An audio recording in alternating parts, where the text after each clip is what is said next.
तो कहानी के शुरू में हम जिमी नाम के एक स्पेशल ऑप्स सोल्जर को उसके घर आते हुए देखते हैं। रास्ते में जिमी अपनी माँ के वॉइसमेल को सुनता है, जिसमें जिमी की माँ कहती है कि मुझे और तुम्हारे पिता को उम्मीद है कि हम तुम्हें जल्दी देख सकेंगे। साथ ही वो उसे सेफली घर आने का कहती है। घर लौटते समय जिमी काफी परेशान नजर आता है। वो घर जाकर अपने दोस्त ग्रिफ का वॉइसमेल सुनता है, जिसमें ग्रिफ उसे दिलासा देते हुए उसके पेरेंट्स की डेथ पर अफसोस जताता है। इससे हमें पता चलता है कि जिमी के पेरेंट्स के साथ बुरा हुआ था। इसके बाद जिमी एक बार में जाता है, जहाँ वो बार के ओनर डेब्स और टेरी से पूछताछ करता है कि क्या तुम्हें मेरे पेरेंट्स के साथ हुए इंसिडेंट के बारे में कुछ पता है, जिस पर टेरी का कहना था कि उसे कुछ नहीं पता। जिमी उसे कहता है कि ये बार मेरे घर से सिर्फ कुछ ही दूरी पर है, अगर वहाँ कुछ हुआ था तो तुम्हें जरूर पता होगा। लेकिन अभी भी टेरी उसे कुछ नहीं बताता, इसलिए जिमी गुस्से में टेरी का कॉलर पकड़ लेता है। ये देख बार में बैठा एक आदमी जिमी को रोकता है, पर जिमी उसे बुरी तरह पीटता है। तभी डेब्स उसे रोकती है और टेरी को सब सच बताने का कहती है। तब टेरी जिमी को बताता है कि उस रात मैंने तुम्हारे घर में 4 लोगों को घुसते हुए देखा था और फिर तुम्हारे पिता की चीखें सुनी। असल में ये सब टेरी ने विंडो से देखा था, क्योंकि उसे उन लोगों से डर लग रहा था। इसके बाद जिमी अपने जले हुए घर में जाता है और गैराज में जाकर अपने पेरेंट्स को याद करने लगता है। असल में इसी जगह पर उसके पेरेंट्स मारे गए थे। जिमी को यहाँ एक पुरानी फैमिली फोटो दिखती है, जिसे देखकर वो पेरेंट्स को याद करने लगता है। इसके बाद हम एक फ्लैशबैक में देखते हैं कि जिमी की माँ सेंड्रा अपने पति जॉर्ज से गार्डन घास काटने का कहती है, क्योंकि जिमी घर वापस आ रहा है और वो चाहती है कि हर जगह साफ दिखे। इसलिए जॉर्ज घर वापस आने के बाद घास काटने का कहता है। दूसरी तरफ हम 4 गैंग मेंबर्स को कार में ड्रग्स लेते हुए देखते हैं। चारों यहाँ अपने अगले टारगेट का वेट कर रहे थे। तभी एक लड़की बैंक में पैसा जमा करने के लिए अपनी बिल्डिंग से बाहर आती है, जिससे देख चारों गैंगस्टर अलर्ट हो जाते हैं और अपने फेस पर खरगोश वाले मास्क को लगाकर लड़की का पीछा करते हैं और थोड़ी दूर जाकर उस लड़की को रोक लेते हैं। वो उस लड़की को कार से बाहर खींचते हैं और एक आदमी पैसे के लिए कार की तलाशी करने लगता है, लेकिन उन्हें पैसे नहीं मिलते। इसी बीच जॉर्ज वहाँ से गुजर रहा होता है, जो लड़की को मुसीबत में देखकर तुरंत रुक जाता है। गैंगस्टर जॉर्ज को वहाँ से जाने का कहते हैं। तभी उनमें से एक आदमी जॉर्ज को बेसबॉल बैट से मारता है, लेकिन जॉर्ज उसे एक पंच मारकर गिरा देता है और बैट से उसका सर फोड़ देता है। फिर बाकी के गैंगस्टर को यहाँ से जाने का कहता है, जिसके बाद उनमें से एक आदमी जॉर्ज को वार्निंग देने के लिए चाकू दिखाता है, लेकिन तभी उन्हें पुलिस के सायरन की आवाज आती है। इसलिए तीनों अपने उस साथी को छोड़कर वहाँ से भाग जाते हैं। जल्दी पुलिस वहाँ आती है। जॉर्ज अपने बयान में पुलिस को बताता है कि मुझे उस आदमी को मारने का कोई इरादा नहीं था, मैं बस उसे रोकना चाहता था। चीफ इंस्पेक्टर हॉलैंड सरकास्टिक वे में कहता है कि ये आपको बेसबॉल बैट स्विंग करते टाइम सोचना चाहिए था। पुलिस जॉर्ज को उस आदमी के मर्डर के शक में अरेस्ट कर लेती है। इसके बाद हम उन 3 गैंगस्टर्स को देखते हैं, जो अपने बॉस वॉरेन के पास जाते हैं और बताते हैं कि वो अपने प्लान के अकॉर्डिंग चोरी को अंजाम नहीं दे सके। यहाँ वॉरेन उनसे अपने भाई के बारे में पूछता है, जिस पर तीनों बताते हैं कि चोरी करने के दौरान एक आदमी ने उसे मार डाला। ये सुन वॉरेन को तीनों पर गुस्सा आता है और वो उन तीनों से कहता है कि जब तक तुम जॉर्ज को जान से नहीं मार देते, यहाँ वापस मत आना। इधर जॉर्ज जमानत मिलने के बाद घर लौटता है। तब वॉरेन उन तीनों गैंगस्टर्स के साथ मिलकर जॉर्ज का पीछा करता है। इसके बाद वो जॉर्ज के गेट पर नॉक करते हैं। यहाँ 2 लोग सामने के गेट से अंदर आते वक्त जॉर्ज की आंख फोड़ देते हैं, जबकि 2 घर के पीछे वाले गेट से आकर सेंड्रा को पकड़ लेते हैं। वहीं जॉर्ज के मुंह पर एक आदमी चाकू रखकर उससे कहता है कि तुम्हें उस दिन हीरो नहीं बनना चाहिए था। इसके बाद चारों गैंगस्टर जॉर्ज और सेंड्रा को घर के गैराज में ले जाकर कुर्सी से बांध देते हैं। वो उन पर पेट्रोल डालने लगते हैं और वॉरेन आग लगाकर उन्हें जिंदा जला देता है। अब प्रेजेंट डे में हम जिमी को उसी गैराज में देखते हैं, जहाँ उसका पुलिस फ्रेंड ग्रिफ आता है और जिमी को बताता है कि एक पड़ोसी ने उस रात एक ब्लैक BMW को देखा था, लेकिन वो उसकी नंबर प्लेट नहीं देख सका। ग्रिफ को लगता है कि पेरेंट्स के मर्डर के पीछे किसी गैंग का हाथ है, लेकिन पुलिस के पास इसका कोई सबूत नहीं है। यहाँ जिमी ग्रिफ को उस जगह का CCTV फुटेज भेजने का कहता है, जिस जगह पर जॉर्ज ने उस लड़की को गैंगस्टर से बचाया था। यहाँ जिमी को ग्रिफ जब बताता है कि उसके पेरेंट्स को जिंदा जलाया गया था, उसकी आंखों में आंसू आ जाते हैं और वो गैराज से चला जाता है। अगली सुबह जिमी अपने पेरेंट्स की कब्र पर जाता है और फ्लावर्स रखकर चर्च में बैठ जाता है, जहाँ जिमी की वाइफ मॉर्गन आती है। यहाँ हमें पता चलता है कि जब जिमी के पेरेंट्स की डेथ हुई, तब मॉर्गन और जिमी तलाक लेने वाले थे। यह मॉर्गन नाराज होकर जिमी से कहती है कि मैंने तुम्हें 5 बार मेल किया, लेकिन तुम फिर भी अपने पेरेंट्स के फ्यूनरल में नहीं आए। असल में जब जिमी के पेरेंट्स की डेथ हुई थी, तब जिमी एक आर्मी मिशन में फंसा हुआ था। अभी जिमी बहुत ही बुरे दौर से गुजर रहा था, इसलिए मॉर्गन उसे अपने फ्लैट में रुकने का कहती है। अगले दिन ग्रिफ जिमी को बताता है कि ब्लैक BMW वॉरेन नाम के आदमी की थी। साथ ही बताता है कि तुम्हारे पिता ने गलती से जिस गैंगस्टर को मारा था,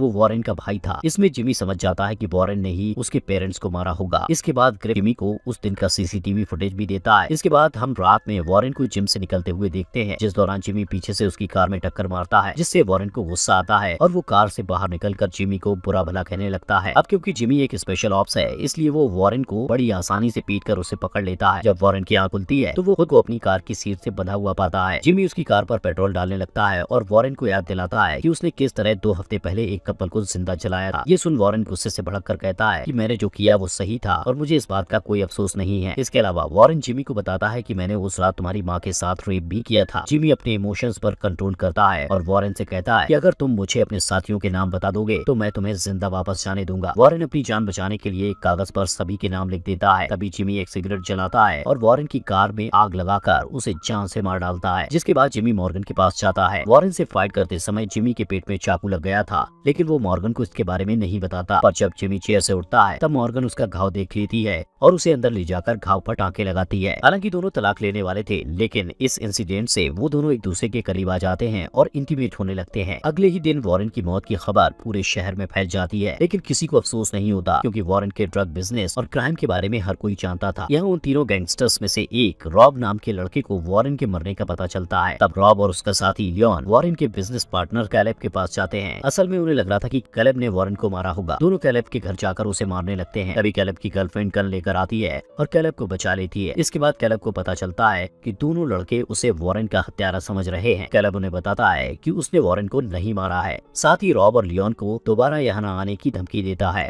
रात में ग्रिफ जिम्मी से मिलने जाता है और उसे अकेले क्रिमिनल को सजा न देने की सलाह देता है, जिस पर जिम्मी कहता है कि हमारी सोसाइटी में सारा सिस्टम करप्ट लोगों से भरा हुआ है और ये लोग इन गैंगस्टर्स को कभी नहीं रोक पाएंगे, क्योंकि पुलिस से बयान लेती है और फिर प्रोसेस करते रहते हैं, जबकि क्रिमिनल हम पर हंसते रहते हैं। इसके बाद हम ग्रिफ को एक क्राइम सीन पर देखते हैं जहां चोरी के दौरान एक आदमी का मर्डर हुआ था। इधर ग्रिफ को अपने पुलिस डिपार्टमेंट की खामियों का एहसास तब होता है जब हॉलैंड कहता है कि इस दुकानदार को डिफेंस नहीं करना चाहिए था। ग्रिफ इमोशनल होकर कहता है कि ये आदमी सिर्फ अपने पैसों को बचा रहा था, जिस पर हॉलैंड उसे चिल करने को कहता है। हॉलैंड के हिसाब से मरे हुए आदमी की वाइफ बीमा का दावा करेगी और फिर उसे बहुत सारे पैसे मिलेंगे, जिससे वो खुश हो जाएगी। दूसरी तरफ हम उन तीन गैंगस्टर रॉब, लियोन और रेयान को देखते हैं जो टेरी के बार में ड्रिंक कर रहे थे। तभी जिमी रेयान को वॉशरूम से किडनैप करके एक सुनसान जगह पर ले जाता है। जिमी उसे एक कुर्सी से बांध देता है और उसके मुंह पर एक लॉक लगा देता है, जिसके बाद वो रेयान के मुंह में सीमेंट डालकर उसे मार डालता है। अगले दिन पुलिस को रेयान की बॉडी मिलती है। रेयान की बॉडी ऊपर से पेट तक सीमेंट की वजह से सख्त हो चुकी थी। इस केस में हॉलैंड बहुत सीरियस होता है क्योंकि उसे लगता है कि ये केस उसे प्रमोशन दिला सकता है, इसलिए हॉलैंड टेरी के बार में जाकर उससे सीसीटीवी फुटेज दिखाने को कहता है। हालांकि यहाँ डेब्स टेरी को सीसीटीवी फुटेज दिखाने से मना करती है, जिस पर टेरी कहता है कि मैं नहीं चाहता कि मेरा बार भी जॉर्ज के घर की तरह चल जाए। हॉलैंड जब सीसीटीवी फुटेज देखता है तो उसे पता चल जाता है कि जिमी ने रेयान को किडनैप किया था। इसके बाद जब जिमी घर जाता है तो वहाँ पुलिस को देखता है, इसलिए वो जल्दी से वहाँ से भाग जाता है। दूसरी ओर पुलिस मॉर्गन के फ्लैट में जाकर उससे जिमी के बारे में पूछताछ करती है, पर मॉर्गन उनसे झूठ बोल देती है कि उसे जिमी के बारे में नहीं पता है। पुलिस के जाने के बाद हम जिमी को मॉर्गन के फ्लैट में देखते हैं, जहां मॉर्गन को अब जिमी के किए मर्डर्स के बारे में पता चल चुका था। मॉर्गन बहुत दुखी होती है और जिमी पर गुस्सा करती है। जब जिमी उससे कहता है कि उन्होंने मेरे पेरेंट्स को जिंदा चला दिया, इसलिए मैं उन्हें सजा देकर रहूंगा। यहाँ मॉर्गन भी जानती थी कि जिमी सही कर रहा है, इसलिए वो उसका सपोर्ट करती है। अगली सुबह जिमी एक मार्ट में जाता है जहाँ दो पुलिस ऑफिसर उसका पीछा करते हैं। जैसे ही वो उसे गिरफ्तार करने वाले होते हैं तभी एक कार वहाँ आती है, जिसमें से दो आदमी बाहर निकलकर पुलिस ऑफिसर्स पर अटैक कर उन्हें बेहोश कर देते हैं। असल में कर्नल लीच ने जिमी को पुलिस से बचाया होता है और जिमी लीच के साथ वहाँ से भाग जाता है। कर्नल लीच जानते हैं कि जिमी एक वैल्यूएबल स्पेशल ऑप्स है, इसलिए वो उसे वापस लेने के लिए आए थे। कर्नल लीच जिमी को अपने पर्सनल मैटर को 48 घंटे में क्लियर करने का कहते हैं, जिसमें उसे गैंग के बचे हुए सभी मेंबर्स को खत्म करना है और फिर उसे अपने काम पर वापस जाना होगा। वही दूसरी ओर ग्रेट स्वेट लीडर जो उसे कहता है कि वो इस केस को सीरियस ना ले, जिस पर जो उससे पूछता है कि क्या तुम हत्यारे को जानते हो। तब ग्रिफ उसे सच बताता है कि मैं जिमी का दोस्त हूँ, जिसके पेरेंट्स को बेरहमी से मार दिया गया था,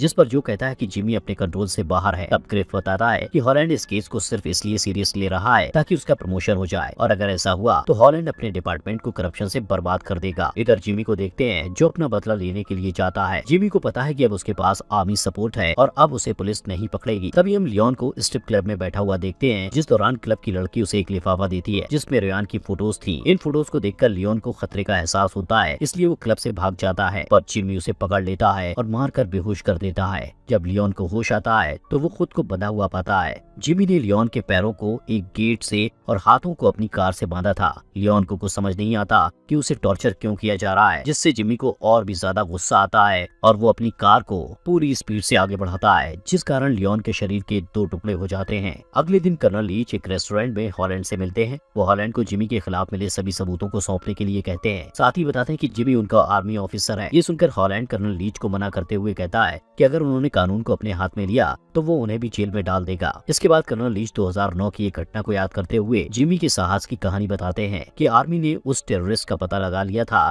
जिसने ब्रिटिश पर एक बड़े हमले की प्लानिंग बनाई थी, लेकिन टेररिस्ट ने इसके बारे में कोई भी जानकारी देने से इनकार कर दिया था। फिर जिमी को बुलाया गया और उसने सिर्फ 10 मिनट में उस टेररिस्ट से सारी इन्फॉर्मेशन निकाल ली। इसके अलावा कर्नल लीच बताते हैं कि जिमी जैसे लोगों को मौत से डर नहीं लगता है। साथ ही वो हॉलैंड को वार्निंग देते हैं कि जिमी इन गैंगस्टर्स को खत्म करके गायब हो जाएगा, जिस पर हॉलैंड कहता है कि वो जिमी को ढूंढ निकालेगा। ये सुन कर्नल हॉलैंड को धमकी देता है कि अगर उसने जिमी को टच भी किया तो वो उसे नहीं छोड़ेगा। इसके बाद हम देखते हैं कि सुपरिंटेंडेंट ऑफ पुलिस और कमिश्नर ऑफ पुलिस एक शॉर्ट नोटिस पर आर्मी चीफ से मिलते हैं, जहां आर्मी चीफ उनसे कहते हैं कि जिमी को किसी भी कंडीशन में अरेस्ट नहीं किया जाना चाहिए। आर्मी चीफ उन्हें बताते हैं कि जिमी ब्रिटेन की टॉप सीक्रेट एजेंसीज के लिए जरूरी है और अब से जिमी के केस की रिपोर्ट उन्हें भी बताने को कहते हैं। इसी रात जिमी रॉब को पकड़ता है और उसे ढाल बनाकर ड्रग डीलर कैलेब के पास ले जाता है, जहां कैलेब और उसके लोग जिमी पर अटैक करते हैं, पर जिमी सबको मार देता है और कैलेब को पकड़कर एक चेयर से बांध देता है। इस फाइट के दौरान रॉब के पैर में भी गोली लग जाती है, पर वो किसी तरह से वहां से भाग निकलता है। इधर जिमी एक बकेट में ड्रग बनाने वाले केमिकल्स को एक साथ मिलाता है। इसके बाद जिमी उस बकेट में कैलेब के सभी पैसे और ड्रग्स डाल देता है, जो कि कुछ सेकंड में जल जाते हैं, और फिर लास्ट में जिमी कैलेब के सिर पर वही केमिकल डाल देता है, जिससे कैलेब की भी दर्दनाक मौत हो जाती है। इस बीच हॉलैंड को पता चलता है कि ग्रेफ शुरू से ही जिमी को सीक्रेट इन्फॉर्मेशन दे रहा था, इसलिए वो ग्रेफ से पूछता है कि जिमी का अगला टारगेट कौन है। हालांकि ग्रेफ उसे बताने से इनकार कर देता है और उससे जिमी के रास्ते में ना आने का कहता है, लेकिन हॉलैंड फिर भी जिमी को खोजने के लिए अपने ऑफिसर्स के खिलाफ जाता है। हॉलैंड सबसे पहले हॉस्पिटल में गैंग के लास्ट मेंबर रॉब को ट्रैक करता है, जिसके बाद हम रॉब को जिमी के अपार्टमेंट में जाते हुए देखते हैं, जहाँ वो जिमी के कुछ लेटर्स दिखता है। कुछ समय बाद जिमी को देखते हैं